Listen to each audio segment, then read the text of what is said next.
안녕하십니까. 혹시 이 장면 기억하시나요?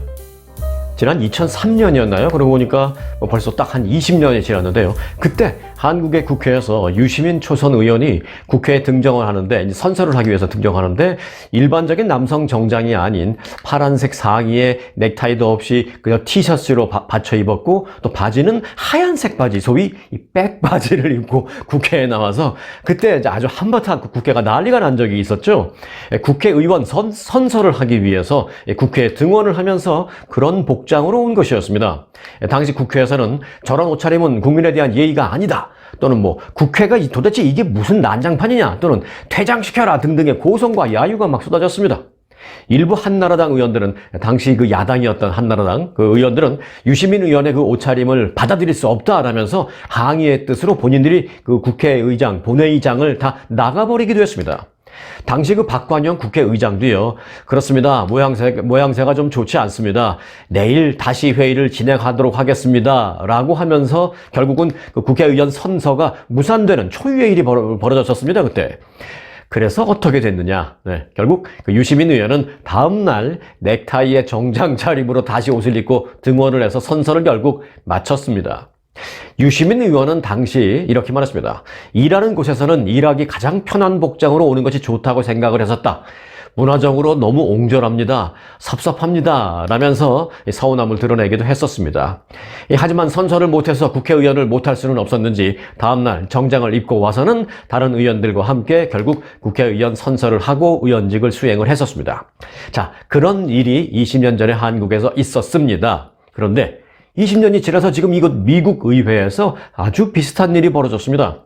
연방 상원이 민주당 원내대표가 선언한 복장 자율화를 철회시키면서 구체적인 복장 규정까지 만들었습니다, 최근에.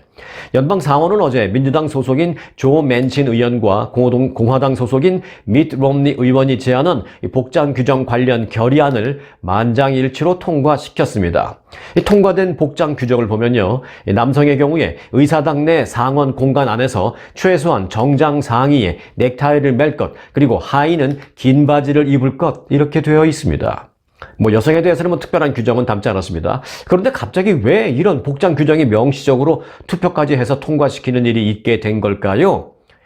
무슨 일이 있었는지 알아볼 필요가 있습니다. 잠깐이면 됩니다. 이는 척 슈머 민주당 상원 원내대표가 비공식적인 그 정장 의무 규정을 강제하지 말 것을 지시한 데에 대한 반발에서 시작된 일이었습니다. 이건 또 그럼 무슨 말이냐? 네, 해프닝이 있었기 때문입니다. 평소에 반바지 등 캐주얼 차림을 즐겨 입는 민주당의 존 패터먼 의원이 얼마 전 그동안 불문율로 존재해오던 그 복장 규정에 대한 어떤 도전의 의미로 반바지를 입고 의회에 나타났었기 때문입니다. 이에 대한 반발이 크게 일자 이 척 슈머 원내대표는 상원의원들은 회의장에서 무슨 옷을 입을지 스스로 자기가 결정할 수 있는 것이다 라고 선언을 했습니다. 그러자 이 몇몇 의원들이 아무리 그래도 그렇지 이건 아닙니다 라면서 투표를 통해서 결정을 합시다 해서 투표가 이루어진 것이었습니다. 자, 그래서 투표를 통해서 복장 규정이 명문화 됐는데, 또 투표를 하니까 또 막상 만장일치로 통과가 됐어요. 자, 연방의회에서 복장 규정이 없었다라는 것도 처음 알게 됐는데요. 이제는 그 의원들이 투표로 복장 규정이 명문화되어 생겨났다라는 것도 좀 우습기도 하고 그렇습니다. 유시민 전 의원의 그 백바지와 패터슨 의원의 이 반바지, 여러분들 어떻게 생각하시는지. 복장 자율화 좋죠. 한국에서도 옛날에 교복 자율화 이런 자율화 다 좋은데, 의회 내에서 의원들의 복장 과연 자율화가 좋을 것인지, 아니면 그래도 명문화된 규정이 있는 것이 나은지, 일단 미국 의회는 그러게 했다라는 말씀을 드립니다. 오늘의 에피타이저 뉴스였습니다. 네. 자, 그런데 지금 그 의회 의원들이요, 반바지나 반바지, 긴 바지 이런 걸로 싸울 때가 아닙니다. 미국 정부가 의회의 그 내년도 예산안 처리 지연으로 인해서 정부 업무를 일시적으로 중단해야 하는 소위 셧다운 사태가 현실화할 가능성이 매우 높아졌기 때문입니다. 셧다운은 의회가 2024 회계년도가 시작되는 10월 1일 이전에 예산안을 처리하지 못할 경우에 발생하게 됩니다. 이제 D-2 정도 되는 셈입니다. 상황이 이렇게 되자 연방 정부는 일시적인 셧다운에 대한 준비에 본격적으로 나섰습니다. 대비를 미리 하는 것이죠. 미국 정부기관들은 어제 연방 공무원들을 대상으로 셧다운이 시작될 경우에 이에 대비한 근무 지침을 안내한다라고 안내문을 일제히 보냈습니다. 예를 들어서 국토안보부는 어제 직원들에게 이런 안내문을 보냈습니다. 필수 업무를 하는 그런 직원을 제외하고는 셧다운 기간에 일부 직원들은 임시 휴직에 들어갈 것입니다. 그 휴직 내용을 공고하겠습니다. 라고 안내문을 보냈습니다. 또 셧다운 기간에 연방정부는 전체 공무원 약 200만 명에게 급여를 지급할 예산이 중단되기 때문에 가장 중요한 기능만 유지하게 됩니다. 안보나 또는 뭐 안전 관련 등 소위 필수로 분류되는 업무는 일단 유지가 됩니다. 그런 업무를 하는 공무원은 급여를 받지 않고 일을 해야 합니다. 그러니까 예를 들어서 안보나 안전에 관련된 공무원은 일을 하긴 해야 합니다. 그러나 급여는 못 나갑니다. 당분간. 그리고 이제 나머지 공무원들은 무급 휴직 상태가 됩니다. 이후에 이제 의회가 예산안을 처리하게 되면 셧다운 때 받지 못했던 급여는 물론 소급해서 받기는 받게 됩니다. 자, 약 130만 명의 현역 군인, 미국 군인 130만 명인데요. 이 미국 군인도 무급으로 복무를 해야 합니다. 월급이 안 나간다고 해서 군인 신분을 그냥 빼주는 것은 아닙니다. 일단 계속 복무를 하는데 그 기간 동안에는 무급으로 복무해야 합니다. 국무부의 업무 가운데 또 하나인 뭐 여권 발급, 비자 발급 이런 거 있잖아요. 이런 거는 이제 국무부에서 하는데 이런 업무는 신청자가 내는 수수료로 운영되기 때문에 이런 업무는 정상적으로 진행이 됩니다. 자, 그리고 이제 국가 안보에 중요한 경우를 제외한 공무 출장 중단됩니다. 또 항공기 운항도 필수 업무로 분류가 되어 있기는 합니다, 지금. 그래서 일단은 정상 운영은 되지만 이 셧다운이 만일 장기화될 경우에는 부분적으로 차질이 생길 수밖에 없다라는 것입니다. 연방항공청의 이 항공관제사 등등이 문제인데 이 항공관제사 등 직원 약 2만 5천 명 이상이 무급으로 일단은 근무할 방침입니다. 하지만 아까 말씀드렸죠. 이게 장기화될 경우에는 결국 차질이 발생할 수밖에 없습니다. 자, 그리고 또 하나, 우체국. 우체국도 역시 아까 말씀드렸던 그 여권 발급, 비자 발급 그런 것과 비슷합니다. 우체국도 주로 우편 서비스 판매를 통해서 운영 자금을 스스로 조달을 하기 때문에 우체국 정상 운영합니다. 그리고 이제 국립공원은 과거에 셧다운 때 문을 열기도 했던 적도 있었습니다만은 화장실 청소가 일단 중단되고요. 그리고 쓰레기 수거도 중단되고 그리고 이제 비지터 센터 등도 운영이 중단되는 그런 정도의 차질은 피할 수가 없게 되어 있습니다. 그나마 다행인 것은요. 저소득층 의료보험인 메디케이드와 노인 대상 의료보험인 메디케어 그리고 많이 해당되시는 분들 있을 겁니다. 소셜 시큐리티 연금, 이 연금 혜택 등은 중단 없이 지급된다라는 소식은 이제 좀 다행입니다.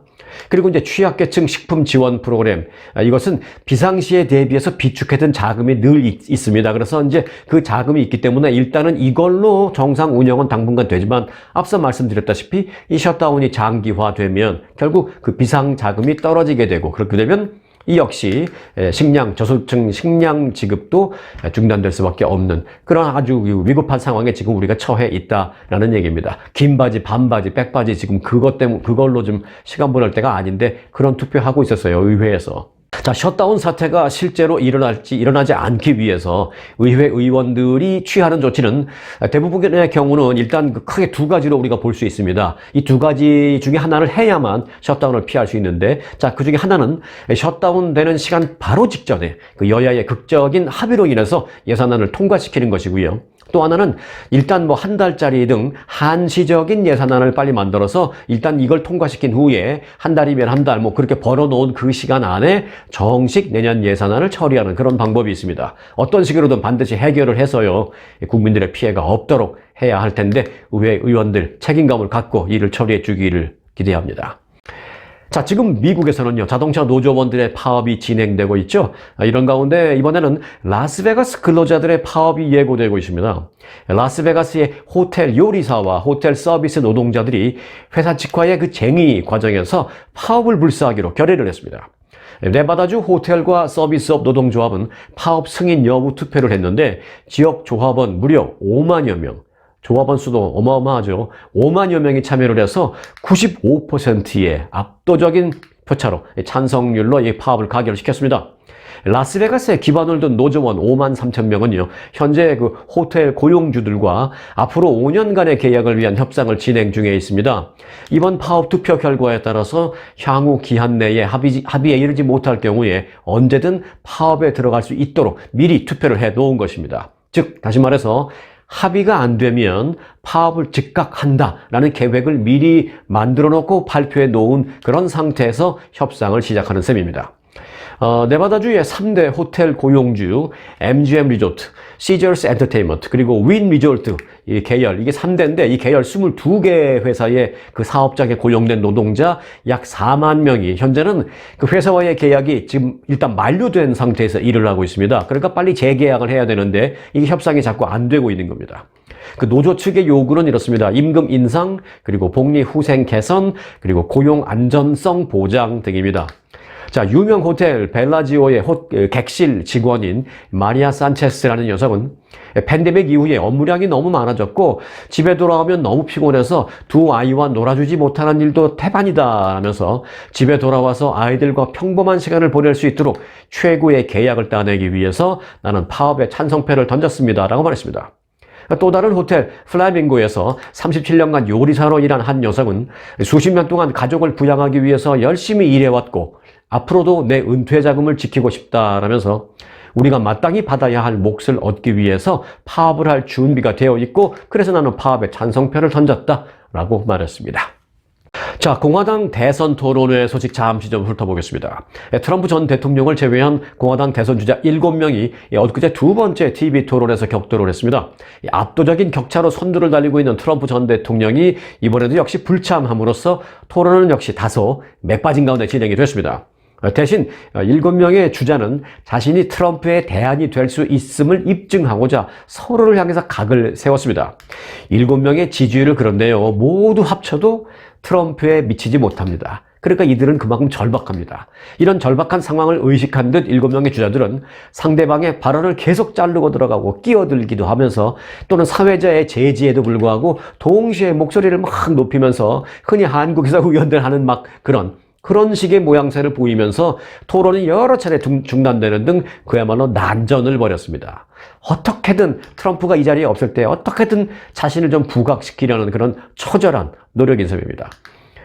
지난달 열린 첫 토론회에서 트럼프를 연상시키는 과격한 발언과 또 트럼프의 판박이 정책을 제시하면서 예상외로 관심을 받은 사업가, 인도계죠. 비벡 라마스와미가 이번에도 다른 주자들의 공동의 표적이 되었습니다.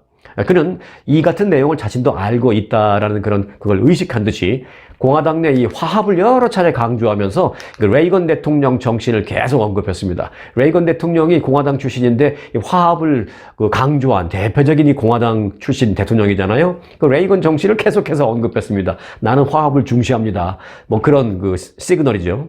하지만 이제 팀 스캇 상원의원은 라마스와미의 그런 말을 들은 척도 안 하고 듣는 등 만족하면서 곧바로 라마스와미를 공격했습니다. 라마스와미가 과거에 운영을 했던 그 제약사가 지난 2018년 중국 국영투자기업과 협력 관계를 발표한 것을 문제 삼으면서 공세를 퍼부은 것입니다. 이에 대해서 라마스와미는 이후 나는 중국의 위험을 인식했고 그 이후에 나는 더 이상 중국과 거래하지 않았다라고 해명을 했습니다. 하지만 이 주자들은 라마스와미가 중국 공산당과 사업을 했다라면서 비판을 했습니다. 자, 미국에서도 드디어 이 공산당 공격이 시작된 것입니다. 한편 우크라이나 지원 문제를 놓고는 입장차가 뚜렷했습니다. 라마스와미는 푸틴이 사악한 독재자라고 해서 그렇다고 해서 우크라이나가 선한 것은 아니다 라면서 우크라이나 지원에 나는 반대한다 라면서 이제 다른 주자들과 좀 각을 세웠습니다. 하지만 니키 헤일리 전 유엔 대사는 러시아의 승리는 곧 중국의 승리입니다 라면서 우크라이나 지원 필요성을 재차 강조했습니다. 그러면서 이렇게 말했습니다. 중국 기업과 협력을 했던 라마스와미를 향해서 이렇게 말했습니다. 러시아의 승리는 곧 중국의 승리인데 러시아가 이길 수 있도록 우크라이나 지원을 반대한다는 당신을 보니까 당신이 중국을 좋아한다는 것 내가 좀 잠깐 깜빡 잊었네요 라면서 또 비꼬기도 했습니다. 또 마이크 펜스 전 부통령도 푸틴이 우크라이나를 갖게 한다라면 그건 중국이 대만을 갖게 한다라는 메시지다라고 지적을 했습니다. 자, 한편 그동안 이 트럼프 전 대통령 비판을 자제해왔던 디센티스 주지사는 이날 토론회에서는 또 태세를 반대로 또 바꿔서 눈길을 끌었습니다. 디센티스 주지사는 연방정부 셧다운 위기의 책임이 누구에게 있느냐라는 사회자의 질문을 받고 조 바이든은 어디에 있습니까? 그의 지도력이 완전히 부재한 상태입니다 라고 말한 뒤에 갑자기 그리고 또한 누가 부재한지 아십니까? 도널드 트럼프가 실종됐습니다. 부재 상태입니다. 라면서 이 토론회에 참석하지 않은 트럼프 전 대통령의 부재를 에둘러서 비판을 했습니다. 여기서 그치지 않았습니다. 디센티스는 이어서 트럼프는 재임 기간 동안에 국가 채무를 7조 8천억 달러나 늘려놔서 우리가 당면한 지금의 이 인플레이션의 발판을 마련한 책임을 져야 할 것입니다. 라고 트럼프를 강력하게 비판을 했습니다. 여론조사 2위를 기록하면서 한때는 트럼프 대항마로 거론됐던 이 디센티스 주지사는 기대만큼 그 트럼프의 지지층을 흡수하지 못하자 최근에는 아예 트럼프를 비판하는 그런 목소리로 태세를 전환했습니다. 한두 달 만에 벌써 두세 번씩 태세 전환하는 그런 상황입니다. 그럼 이 다른 후보들은 이 토론회를 하고 있을 때 트럼프 전 대통령은 뭘 하고 있었을까요? 네. 트럼프 전 대통령은 이 시간 미시간주를 방문해서 바이든 행정부의 전기차 친화 정책을 강도 높게 비판하고 있었습니다. 미시간주는 미국 자동차 산업의 메카인 디트로이트가 있는 곳으로서 현재 14만 6천 명이 가입한 미국 최대 자동차 노조인 UAW가 40%대의 임금 인상을 해달라고 요구하면서 지금 파업하고 있잖아요. 그 40%대 임금 인상과 그리고 이제 두 번째는 전기차 생산 확대 과정에서 나의 고용을 안정하게 지켜줄 것 등등을 요구하고 있는데 그러면서 이제 파업을 하고 있는데 그곳이 바로 미시간주 디트로이트입니다. 전날은 바이든 대통령이 미시간주를 찾아서 현직 미국 대통령으로서는 처음으로 노조의 파업 시위에 동참하기도 했던 바로 그 미시간주를 바로 다음 날 트럼프가 이어서 방문한 것입니다. 이처럼 전 현직 대통령이 사활을 걸듯 미시간주에 집중하고 있는데 다 이유가 있습니다. 실제로 이 앞선 두 차례 미국 대선을 보면은 이 바이든과 트럼프 이 두 사람이 왜 이렇게 미시간주에 공을 들이고 있는지 알 수 있습니다. 자, 앞선 두 차례 미국의 대통령 선거 때 미시간주가 이른바 스윙 스테이트, 즉 경합주 역할을 분명하게 확실하게 했기 때문에 민주공화 양당의 내년 대선 유력 후보가 이곳에 집중하지 않는다라면 오히려 그게 더 이상할 정도입니다. 자, 미시간주는요, 지난 2016년 그때 대선 때는 러스트 벨트의 그 백인 노동자 계층을 대변하겠다라던 트럼프에게 표를 몰아줘서 트럼프를 당선시켰었습니다. 하지만 4년 뒤인 2020년 대선 때는 바이든이 이곳에서 트럼프에게 3%포인트 차이의 간발의 차이지만 승리를 거두면서 대통령에 당선이 됐습니다.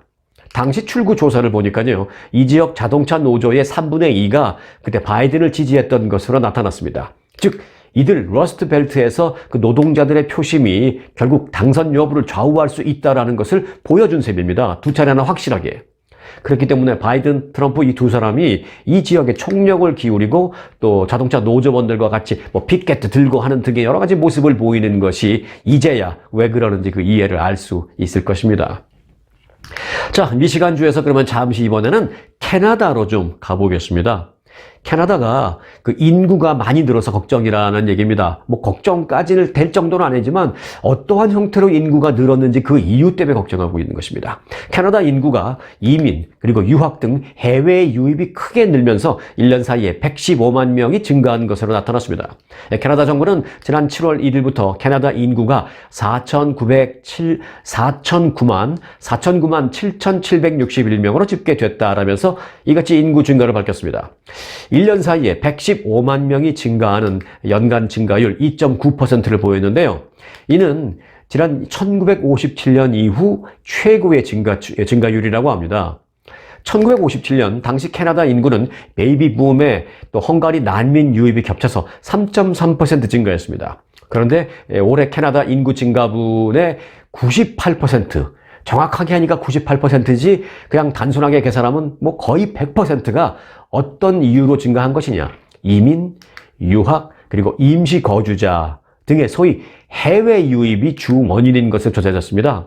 주 원인이라기보다는 거의 그것 때문에 증가했다라고 볼 수 있습니다. 바꿔 말하면 자연 인구 증가가 아니었다라는 것입니다. 특히 노동허가를 소지한 외국인 근로자가 작년보다 64% 급증했습니다. 캐나다는 노동인력 및 고령화 대책으로 적극적인 이민 정책을 펴고 있지만 최근 들어서는 이 사회적 그리고 경제적인 여력이 인구 증가를 따라가지 못한다라는 우려가 나오고 있습니다. 이에 따라서 캐나다에서는 최근 그 주택난도 더욱 악화되고 있고요. 또 기존 주민들의 실업 문제 등 부작용이 여기저기서 나타나고 있다라는 지적이 나오고 있습니다. 캐나다의 인구가 4천만 명 조금 넘네요. 한국은 5천만 명인데 이렇게 큰 땅덩어리의 인구가 한국 인구보다도 좀 적은데 인구 증가를 걱정하고 있을 정도입니다. 앞서 말씀드렸다시피 자연 인구 증가라면 좀 나을 텐데 순 해외 유입이 되면서 거기서 이제 여러 가지 부작용이 있는 그런 상황입니다. 전 세계에서 땅덩어리가 제일 넓은 나라는 어느 나라냐? 1위는 러시아, 그리고 2위가 바로 이 캐나다입니다. 그런데 그 넓은 땅덩이를 갖고 한국보다도 적은 인구를 갖고 있는데 참 많이 힘들어하네요. 자, 참고로 땅덩어리 세 번째가 이제 미국이고 네 번째가 중국입니다. 자, 미국으로 다시 들어오겠습니다. 미국의 국방부가 어제 아주 중요한 전략을 발표했습니다. 북한과 중국, 러시아, 이란 등과 관련된 것인데요. 이 시간에는 북한 관련 부분만 좀 보겠습니다. 미국 국방부가 9년 만에 업데이트한 대량 살상무기 대응 전략이라는 게 있는데요. 이 전략 보고서에서 북한을 지속적인 위협 세력으로 지목했습니다. 국방부는 어제 공개한 대량 살상무기 대응 전략에서 북한이 핵무기와 탄도미사일의 전력을 우선시해 왔다라면서 북한의 역량은 북한이 물리적 충돌의 어느 단계에서든 핵무기를 사용할 수 있는 선택지를 가질 수 있는 정도다라고 말했습니다. 위협적인 세력으로만 북한을 평가한 것이 아니라 사실상 북한이 핵무기를 갖고 있고 또 그 핵무기를 사용할 수 있는 기술도 갖고 있는 것으로 사실상 미국 국방부가 인정을 한 것입니다. 미국 국방부는 또한 북한은 미국 본토와 동맹국들을 위험에 빠뜨리는 이동식 장거리 단거리 미사일을 비롯해서 대륙간 핵탄두를 개발해서 배치하고 있다라고 진단을 했습니다. 사실상 북한의 핵무기 보유, 물론 또 이를 실전에 사용할 수 있는 그런 기술 등등까지도 다 갖추고 있는 것으로 미국 국방부가 판단하고 있는 그런 전략 보고서였습니다. 국방부는 이와 더불어서 북한이 화학무기 수천 톤을 보유하고 있으며 여러 가지 방법으로 화학무기를 사용할 수 있는 기술도 갖고 있다고 밝혔습니다. 미국의 국방부는 끝으로 앞으로의 10년은 미국이 핵과 생화학무기 세트로 무장한 중국, 러시아 두 국가를 주로 상대하는 가운데 북한이 지속적인 위협으로 남는 그러한 10년이 될 것이다 라고 결론을 맺었습니다. 네, 뉴스가 연일 골치 아픈 소식만 있죠. 네, 머리 아픈데 여행 얘기 잠깐 해볼까요? 그런데 이것도 그리 꽤 스트레스를 뻥 뚫리게 하는 그런 소식까지는 아닙니다만은, 자, 미국 내에 여행하기에 경비가 어디가 많이 드는지에 대한 조사가 있었습니다. 미국에서는 엔데믹 이후에 국내 여행이 급증하고 있는 가운데요. 지역별로 하루 여행 경비가 얼마나 들어가는지가 조사됐습니다. 투자정보 전문 매체인 인사이더 몽키가 최근에 발표한 국내 방문하기 가장 비싼 도시 순위에 따르면, 자, 1인당 하루 평균 여행 비용이 $510인 뉴욕이 1위를 차지했습니다.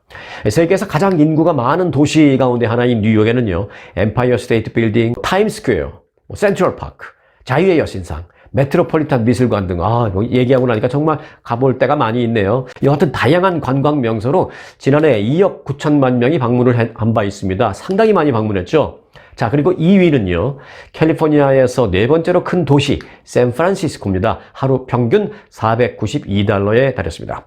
금문교를 비롯해서 피어 39, 오라클 파크, 또 피셔맨스 워프 등 총 2,300여 개의 관광 명소가 샌프란시스코에 있습니다. 물론 지금은 군데군데쯤은 노숙자분들도 많고 범죄들 치안이 안 좋고 그래서 사실 가면 안 되는 위험스러운 장소가 좀 굉장히 많이 늘어났을 거예요. 그래서 샌프란시스코를 방문한다 하더라도 막상 정말 안전하게 관광을 할 곳은 많이는 없으리라고 생각이 됩니다.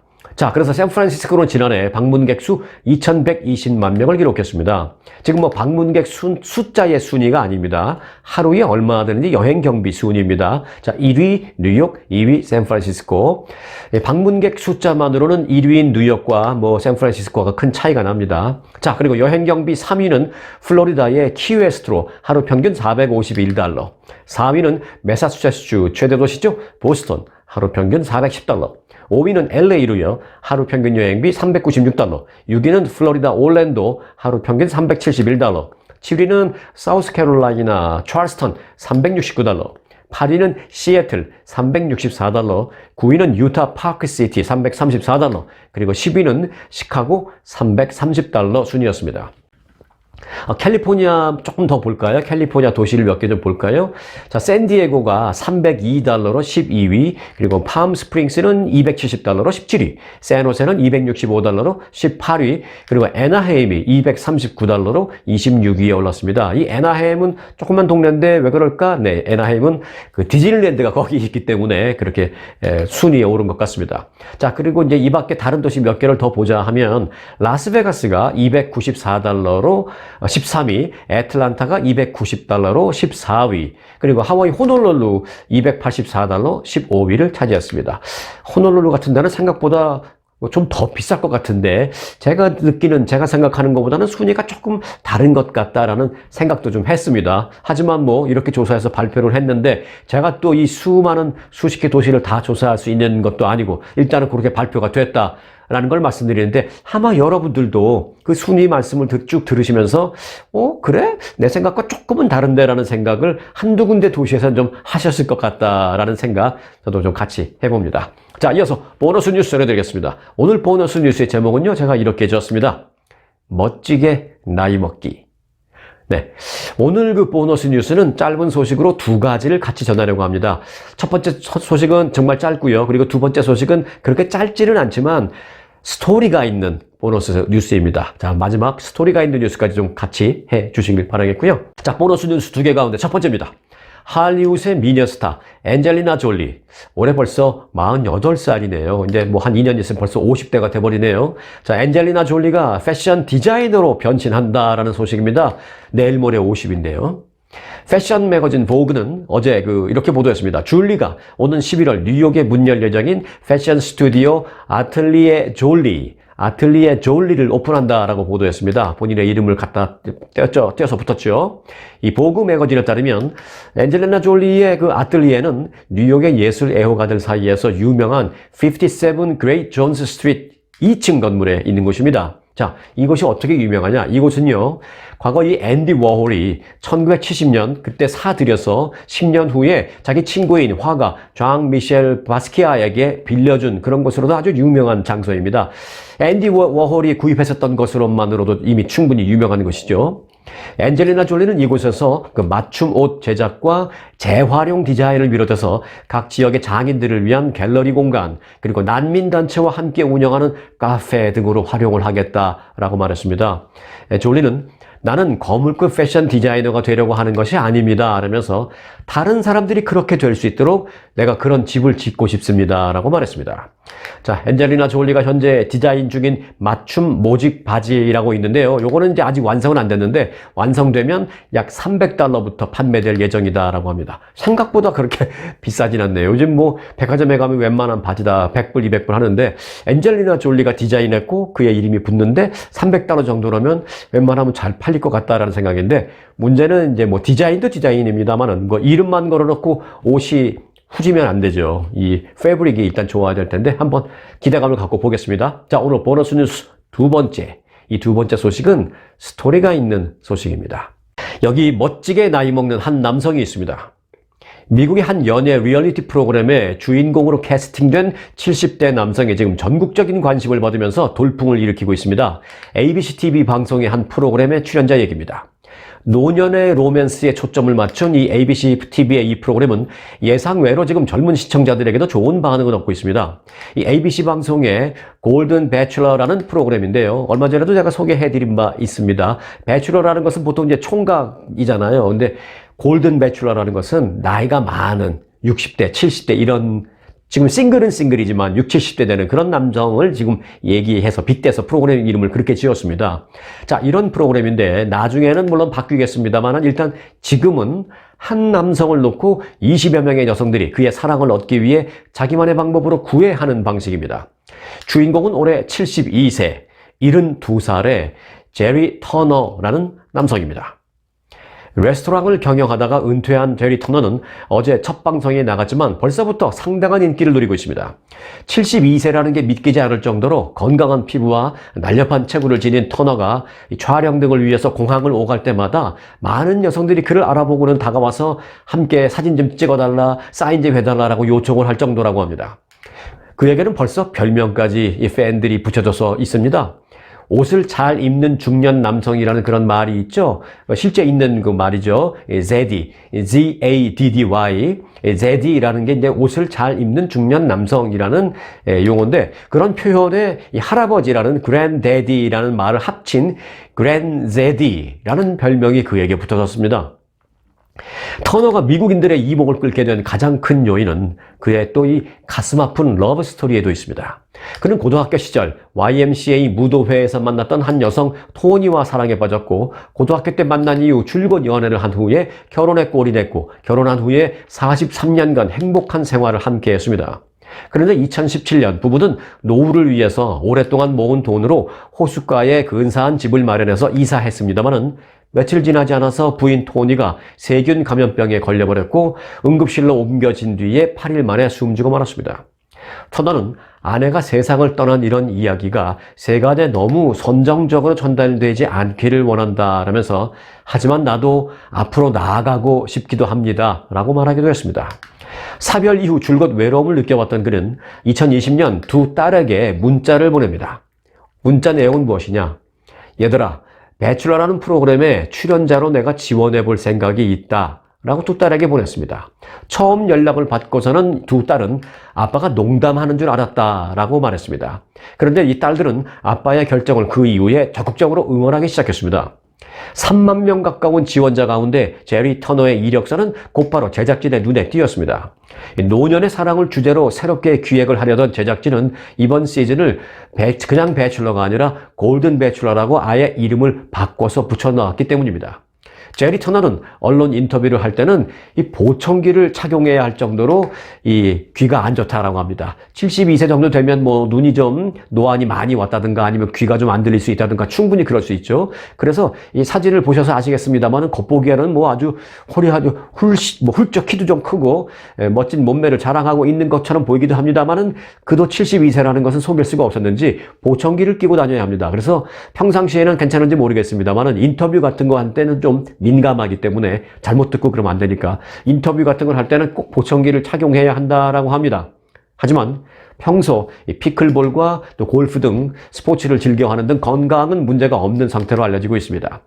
터너는 은퇴 이후에 그 이성 교제라고 그렇다고 해서 뭐 특별할 것은 없다라고 생각한다며, 내 또래의 사람들도 여전히 사랑에 빠지고 또 여전히 희망을 갖고 있고 여전히 활력 있는 일상을 보낸다는 것을 메시지로 전달해주고 싶다라고 말했습니다. 터너가 방송에서 만나게 되는 여성은 22명인데요. 나이는 60세에서 75세 사이의 여성들입니다. 이 22명의 여성이 터너를 놓고 공개적으로 자기만의 방법으로 구애를 하는 것입니다. 자, 앞으로 72세 게리 터너의 공개적 사랑 찾기가 어떻게 진행되는지 전해드릴 특별한 사항이 있다면 그때그때 제가 좀 전해드리도록 하겠습니다. 자, 오늘 영상은 여기까지입니다. 오늘도 여기까지 함께 해주신 구독자님들께 특급 감사를 드리고요. 아직 그냥 방문하시고 그냥 보고 계신다면 오늘 구독 잊지 마시기 바라겠습니다. 자, 스토리가 있는 뉴스, 송혜코의 스토리 뉴스 여기서 모두 마칩니다. 고맙습니다.